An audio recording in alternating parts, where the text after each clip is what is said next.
ये जो शुरुआत हुई थी ना हक वाली मूवी से, हक जो राइट होता है, फीमेल की कोई राइट नहीं है, और साथ ही साथ सिर्फ और सिर्फ मेल्स को ही डिसीजन मेकिंग पावर दी जाती है, फीमेल्स नो भी नहीं कर सकती है। हस्बैंड बोलेगा जा मर जा तो उसको चुपचाप जाकर मर जाना पड़ेगा। तो इस तरह की ये डोमिनेंस चलता है, इस तरह की स्लेवरी चलती है इस्लामिक की दुनिया के अंदर। सूरह निसा की आयत नंबर से शुरू हुई है, men are in charge of women. तो मेन होते हैं कि वुमेन के इंचार्ज होते हैं। तो अल्लाह ताला के कारण ये जो बोला जा रहा है कि आप लोगों को लगता है कि अच्छा के लिए की गई है, नो, यहाँ पे स्लाइटली स्ट्राइक दम, वो जो कहा जा रहा है सच में स्लाइटली बोला जा रहा है। क्या कहा जा रहा है बिल्कुल, दादा? यहाँ पे जनरली कह रहा है वद्रिबूहुन्ना, औरतों को मारो। ये मारो का वर्ड है, डायरेक्ट मारो का वर्ड है, जनरल वर्ड है दीदी। ये जनरल वर्ड को, जनरल मीनिंग को उन लोगों ने खास कर दिया, मुक़य्यद कर दिया। यहाँ पे कहते स्ट्राइक देम, स्लाइटली, हल्का-फुल्की मारने के वर्ड अल्लाह ने यूज़ नहीं किया। अल्लाह ने डायरेक्ट मारने का वर्ड यूज़ किया। ये मारने से आप हल्का मार भी ही मार सकते हैं, ज़बान का मार भी मार सकते हैं, फिज़िकल असल्ट भी कर सकते हैं, बंदूक से गोली भी मार सकते हैं, किक भी मार सकते हैं, लकड़ी मर्डर से भी भी कर मार सकते हैं। सकते हैं, जान से भी मार दे सकते हैं। ये मारना हर मार यहाँ पे इंक्लूड है। ये सुपरसेट है दीदी, आप बताते हैं ना सुपरसेट, ये हाँ, सुपरसेट है। स्पेसिफिक नहीं है, उसकी मर्जी, हाँ, वो जिंदा रखना चाहता है तो जिंदा रह सकता है ना? ओके दादा हाँ, हाँ, हाँ। जी। तो दादा लेकिन मुल्ला यहाँ पे लोग मैं बड़ा वाला सवाल दादा, ये देख लीजिए आप जो कह रहे हैं ना, सो राइटियसली righteous women are devotedly obedient, gardening in the husband's absence, what Allah would have been God, ये वाला बात, devotedly obedient। हाँ, फस्वालिहातु कानितातुन हाफिजातुन लिलगैबि बिमा हफिज़ल्लाह। तो कहते हैं कि उसका हस्बैंड अगर गायब है, हम्म डस्टबिन घर पे नहीं है, तिजारत हम्म के लिए कहीं पे गया, या हम्म मारकाट करने के लिए कहीं पे गया, या हम्म चोरी चमारी करने के लिए घर से निकला, जिहाद करने के लिए घर से हम्म निकला, तो हम्म कहते हैं औरतों को यहाँ पे इस टाइम पे अपने का संभाल संभाल के रखना चाहिए। संभाल के हम्म रखना चाहिए मतलब क्या है? अपने हम्म घर के अंदर पे रहना है, कोई फ्रेंड को तो घर के अंदर नहीं बुलाना है, हम्म और घर के अंदर जितना सारे माल और सामान है इसका हिफाजत करना, किसी से हम्म हैंग आउट ना करना, ये होता है हम्म डिवोटेड औरत। अगर किसी ने आ अपने फ्रेंड के साथ अगर हैंग आउट कर दिया, बातचीत कर दिया, फोन से भी बातचीत कर दिया, हम्म तो ये फिर डिवोटेड औरत नहीं होते, फिर वो बागी हो जाते। ओके, हम्म ये औरत बागी औरत हो जाते, ट्रेइटर हो जाते हैं। जी जी हाँ, दादा, समझ गए तो दादा, चुपचाप घर में हाँ, बैठना है और बस इतना ही, किसी गैर लोगों के साथ मतलब कोई संबंध हाँ, नहीं रखना चाहिए। ऐसा भी हदीस है दीदी कि औरत अपने हस्बैंड की इजाज़त के सिवा अपने फैमिली वाला लोगों को भी नहीं बुला सकती, कोई गेस्ट को भी नहीं बुला सकते। ये ये इजाज़त औरत को नहीं है, कुछ भी नहीं करना दादा, है ये तो ये अच्छी बात है, ये लड़कों को नहीं सिखाया गया दादा, किसी का खुद की गांड को ऐसा रखना है, हुँ, ऐसा हुँ। मतलब अब मेरा मुंह खुल रहा है दादा, ये लड़कों को नहीं सिखाया गया दादा, क्यों? लड़के इवन डिवोटेडली ओबीडिएंट नहीं होना चाहिए, इवन ये भी राइटियस मैन बताया नहीं गया होना चाहिए? इवन इवन ये भी बताया गया कि अगर कोई मैरिड मुस्लिम मैरिड औरत का वफ़ात हो गया, माँ का वफ़ात हो गया, तो हम्म अगर हस्बैंड का इजाज़त नहीं है, तो विदाउट इजाज़त वो लड़की अपने माँ का अपना मरा हम्म हुआ माँ को भी देखने का इजाज़त नहीं है, घर से नहीं निकल सकते। बाप को, हम्म मरा हुआ बाप को देखने का भी इजाज़त नहीं है, घर से नहीं निकल सकते।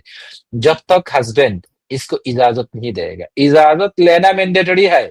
इजाज़त हम्म आगे लिया करो, फिर मरा हम्म हुआ बाप को जाके देखो, मरा हुआ बाप को देखो। तो वहाँ पे जो तो बताया दादा गया कि हम्म हस्बैंड के गैर हाज़िरी पे डिवोटेड रहना, हम्म इसका मतलब होता है किसी के साथ हैंग हम्म आउट नहीं करना, कोई रिश्तेदार को नहीं बुलाना, हम्म अपने घर हम्म के अंदर रहना, अपने चार दीवार के अंदर पे रहना, बाहर नहीं जाना। हम्म अगर आप गया भी नहीं, हम्म ये मुस्लिम औरत, ये शादीशुदा मुस्लिम औरत किसी कहीं पे गया भी नहीं, किसी के साथ हैंग आउट भी हम्म नहीं किया, किसी के साथ खुद से बात भी नहीं किया। लेकिन मर्द हज़रत को शक हो गया, अबे ये हरामी ने हम्म किसी के साथ मैं भी फ़ोन पे बात कर लिया, ये हरामी ने किसी हम्म को मैं भी इनवाइट कर लिया। ये जो हम्म शक हुआ, असल हम्म पे इसने कुछ नहीं किया, तुमको सिर्फ हम्म शक हो गया, तो ये हम्म शक के बिना पर तुम इसको हम्म मार सकते, तुम इसको बकवास कर सकते, तुम इसको पीट सकते, फिजिकली असsault कर सकते, इसको घर से हम्म निकाल सकते। ऐसा-ऐसा ऑप्शन अल्लाह दिया। लेकिन ये औरत ने ये काम कभी ज़िंदगी पे नहीं किया। ये हम्म बगावत औरत ने कभी भी नहीं किया, ये फर्माबरदार आगे जैसा था वैसा ही है। हम्म इसने किसी लड़का के साथ हैंग आउट भी नहीं किया, किसी के साथ बात भी नहीं किया, फेसबुक भी नहीं चलाया, स्मार्टफ़ोन भी इसके पास नहीं है और वो रास्ता पे भी नहीं जानते, बहुत फर्माबरदार लड़की है। लेकिन हस्बैंड हज़रत को सिर्फ़ और सिर्फ़ शौक हुआ, ये बदतमीज़ ने मैं भी किसी के साथ हाय हेलो कहा दिया। बस तो दादा इतना यहाँ ही पे अब है। डाउट शक वाला डाउट वर्ड कहाँ पे है दादा, कहाँ पे है? डाउट वाले वर्ड नहीं है ना इंग्लिश पे? अरे! डाउट वाला वर्ड तो यहाँ पे है ना, रुको ना। वो मुझे दिखाइए दादा। 4 की 34 दादा,